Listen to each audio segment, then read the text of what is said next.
चुड़ैल पार्ट 1।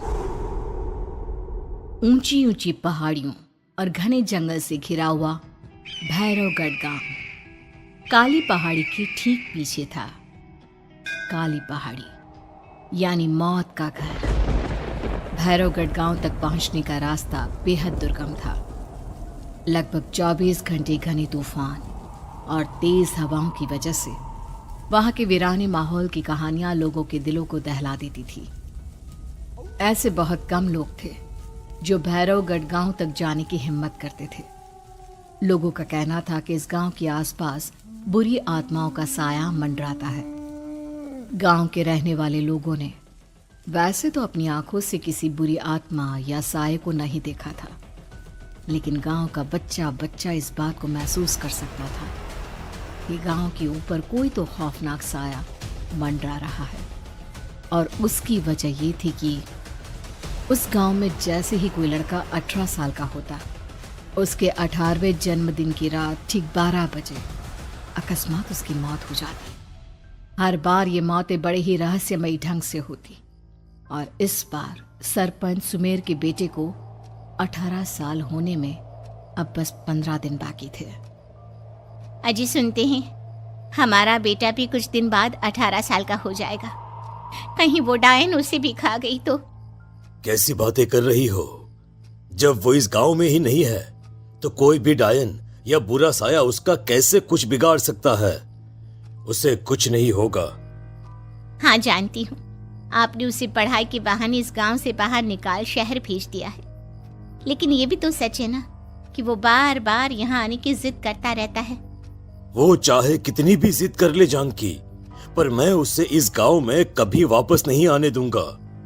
मैं नहीं चाहता कि गांव के दूसरे लड़कों की तरह मेरे बेटे की भी अजीबोगरीब ढंग से मौत हो जाए। कभी कभी तो लगता है कि हम सब गांव वालों को हिम्मत करके अपने गांव को इस बुरी आत्मा से छुड़वा लेना चाहिए। लेकिन कौन जानता है आखिर वो खतरनाक साया किसका है? वो काली आत्मा कौन है जो रातों रात हमारे गांव के लड़कों को निगल जाती है? सुमेर और जानकी जब ये सारी बातें कर रहे थे तब रात के लगभग 10 बज चुके थे और हर रात की तरह भैरवगढ़ गांव एक भयानक काले तूफान की आगोश में था। बाहर चल रही तेज हवाएं और बारिश के बीच कभी कभी ऐसा लगता जैसे कोई बुरी तरह से चीख रहा है। किसी के तड़पने और चीखने की आवाजें गांव के कानों में बार बार टकराती, पर वहां रहने वाले किसी भी औरत या आदमी के अंदर इतना साहस नहीं था कि वो अपने घर से बाहर कदम रख के उन आवाजों तक पहुंच सके। सो जाओ जानकी और घर के खिड़की दरवाजे कसकर बंद कर दो। अब जानकी सब खिड़कियां ठीक से बंद करने ही लगती है कि तभी उसे अपने घर के दरवाजे पर जोर जोर से खटखटाने की आवाजें सुनाई देती है। इन आवाजों को सुनकर जानकी और सुमेर के चेहरे डर से पीले और हाथ पैर ठंडे पड़ जाते हैं। जानकी, जानकी, इतनी रात कौन होगा? पता नहीं, ऐसा लग रहा है कोई बुरी तरह से दरवाजा खटखटा रहा है। अरे हाँ, पर किसी की आवाज भी तो नहीं आ रही। क्या करूं? दरवाजा खोल लूं या नहीं? कहीं ऐसा ना हो कि किसी को हमारी मदद की जरूरत हो।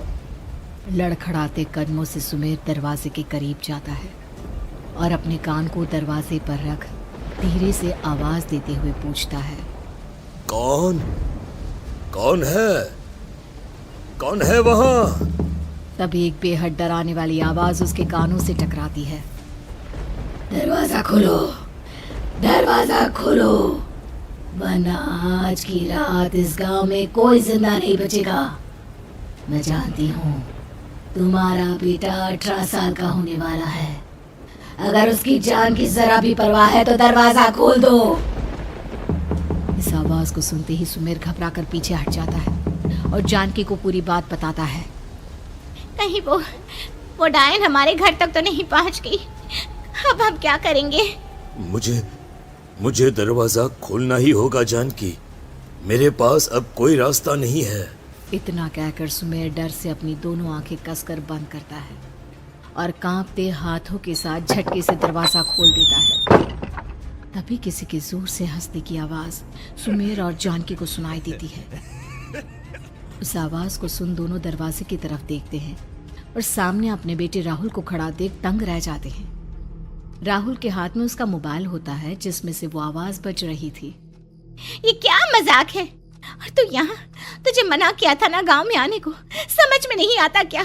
18 साल का होने वाला है तू। माँ, आप लोग भी पता नहीं किन अंधविश्वास भरी बातों पर भरोसा करते हैं। क्या क्या मैं अपने घर नहीं आ सकता? आप लोगों से नहीं मिल सकता? देख बेटा, हमने तुझे किसी वजह से ही इस गांव से दूर रखा था और यहां आकर तूने अच्छा नहीं किया। चल चल चल, मैं तुझे अभी के अभी वापस शहर छोड़कर आता हूं। ओफो पापा, आप बेकार की बातों से परेशान हो रहे हैं। बाहर इतना तेज अंधर तूफान चल रहा है, कहीं जाने की जरूरत नहीं है। मैं बस आप लोगों से मिलने आया हूं, कुछ दिन रहकर चला जाऊंगा। दिमाग खराब हो गया है इस लड़के का, नहीं जानता कि इस गांव में ये सुरक्षित नहीं है। किसने कहा था तुझे यहाँ आने को? ये आवाजें सुन, बाहर से जो आवाजें आ रही है तुझे सुनाई नहीं देती क्या? अरे माँ, जब जोर से तूफान चलता है, तेज हवाएं चलती हैं, तो इसी तरह की आवाजें आती हैं। ये बहुत नॉर्मल है माँ। नॉर्मल होगी तेरे लिए बेटा। 4 दिन शहर में पढ़कर आया है तो अपने माँ बाप की बात नहीं मान सकता। माँ, मुझे अभी बहुत जोरों से भूख लगी है, पहले कुछ खिला दो, और रात भी बहुत हो गई है।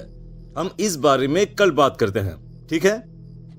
राहुल के वापस आ जाने से जानकी और सुमेर की आंखों की नींद उड़ गई थी। खाना खाने के बाद राहुल तो अपने बिस्तर पर जाकर सो गया, लेकिन जानकी और सुमेर पूरी रात उसके कमरे के बाहर पहरेदारी करते रहे। उन्हें पल पल इसी बात का डर था कि कहीं उनके बेटे को कुछ हो ना जाए। रात बीतती है, सुबह का सूरज निकलता है। अब जैसे ही वो राहुल को नींद से जागते देखते हैं तो उन दोनों के दिल को सुकून मिलता है। अरे माँ, पापा, आप अभी तक यहीं बैठे हैं? क्या पूरी रात सोए नहीं? जिनकी जवान बेटी की जान को खतरा हो, उन माँ बाप को नींद नहीं आती बेटा। बेटा, अब तो वापस शहर चला जा। देखो माँ, मैं किसी जरूरी काम से इस गांव में आया हूं, और वो काम पूरा होने के बाद मैं खुद यहां से चला जाऊंगा। काम? गांव में तेरा क्या काम है? पापा, मैं बचपन से ही इस गांव के बारे में बेहद डरावने किस्से सुनते आया हूं, इसीलिए अब मैं उन्हीं किस्सों के ऊपर डॉक्यूमेंट्री फिल्म बनाऊंगा। रिसर्च करना चाहता हूं कि आखिर सच्चाई है क्या। हे भगवान, लो जी, सुन लिया, और भेजो इसे पढ़ने के लिए शहर। मैंने आपसे पहले ही कहा था, मेरी बहन के पास दूसरे गांव भेज दो। ना ये शहर जाता और ना उल जुलूल की बात इसके दिमाग में आती।